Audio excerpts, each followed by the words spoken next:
আসসালামু আলাইকুম গাইস। আজকে সৌদির ভিসা সংক্রান্ত ভিসা নিয়ে কিছু কথা বলবো। যারা যারা বর্তমানে সৌদি আরব আসতেছেন আপনারা অনেক ভুল করতেছেন। কারণ কি জানেন, সৌদি আরবের এরকম করুণ পরিস্থিতি যা মুখে বলার মতো না। আর বর্তমানে ডাইরেক্ট কোনো ভিসা নাই। যারাই নতুন করে আসতেছেন সবই হলো সাপ্লাই ভিসা, ডাইরেক্ট কোম্পানির কোনো ভিসা নাই।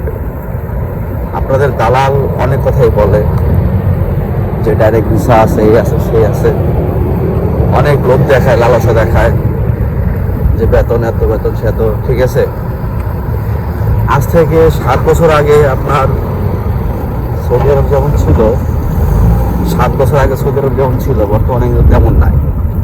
ঠিক আছে, সো যারাই আসেন ভাই খুব সাবধানতার সাথে আসবেন আর সব কিছু যাচাই বাছাই করে আসবেন। বর্তমানে সবই হলো সাপ্লাই বিষয়। ঠিক আছে, সবই হলো সাপ্লাই বিষয়, ডাইরেক্ট কোনো বিষয়ই নেই। এই যে গত 7 বছর আগে আমি যখন আসছি, সৌদির অবস্থা বর্তমান যে অবস্থা আছে এমন ছিল, অনেক ভালো ছিল। আমি ফার্স্টে যখন আসি 7 বছর আগে, বছরখানিক ভালোই আর্নিং করছি, ভালো টাকা ইনকাম করছি। কিন্তু এই 4-5 বছর ধরে খুবই করুণ অবস্থা। কাজের কোনো ঠিক ঠিকানা নাই, কোনো আপনার থাকার ঠিক ঠিকানা নাই, কোম্পানির ঠিক ঠিকানা নাই। বর্তমানে খুবই খারাপ অবস্থা। আমি এই যে গত 20 তারিখে ছুটি থেকে আসছি, বাংলাদেশ থেকে ফেরত আসছি। আমি যে বিমানে আসছিলাম ওই বিমানে আপনার প্রায় 2-250 লোক হবে। সবাই এসে নতুন লোক, সবই নতুন। যাদেরকে জিজ্ঞাসা করি ভাই কোথায় যাচ্ছেন, সৌদি আরব যাচ্ছে, কি ভিসা, ডাইরেক্ট বলে কোম্পানির ভিসা। তা আমি কয়েকজনকে বললাম ভাই দেখেন, কোম্পানি বলতে কোনো ভিসা নাই সৌদি আরবে। ঠিক আছে, কোম্পানি কোনো ভিসা নেই, সবই হলো সাপ্লাই ভিসা। আপনাদের যারা বলছে, যে দালাল বলছে কোম্পানির ভিসা এটা সেটা, সবই ভুয়া বলছে, মিথ্যা কথা বলছে, বানোয়াট। কোম্পানির কোনো ভিসা নাই। যারাই আসেন খুবই সাবধানতার সাথে সব কিছু যাচাই বাছাই করে আসবেন। আর আমার মতে বর্তমানে আপনার সৌদি আরবে না আসাটাই ভালো, সবচেয়ে উত্তম আমি মনে করি।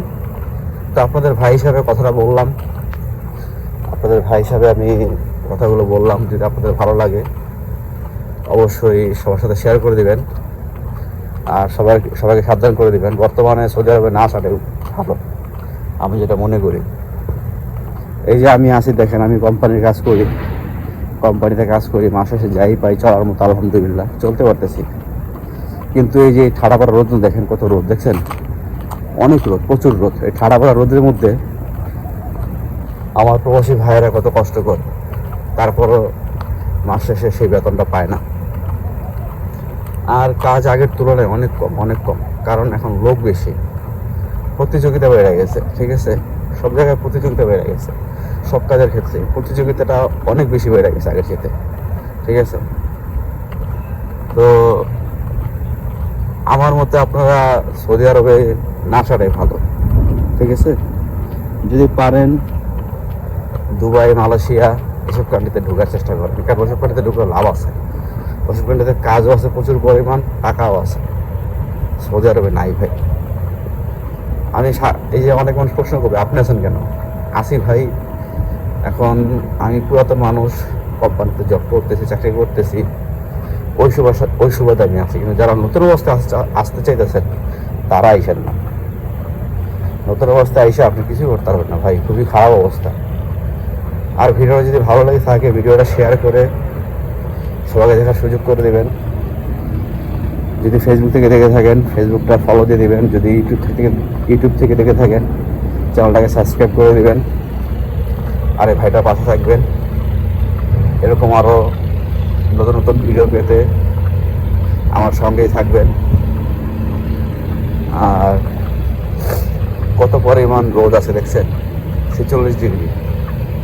এই রোদের মধ্যে ঘুরতেছি আর আপনাদের জন্য ভিডিও বানাচ্ছি। ঠিক আছে, এই রোদের মধ্যে ঘুরে আপনাদের জন্য ভিডিও বানাচ্ছি, এত কষ্ট করে। এত পরিমাণ রোদ যা বলার মতো না ভাই। ঠিক আছে, যদি আমার ভিডিওটা ভালো লাগে অবশ্যই লাইক দিয়ে দিবেন। সবাই ভালো থাকবেন। সালাম আলাইকুম, আল্লাহ হাফেজ, টাটা।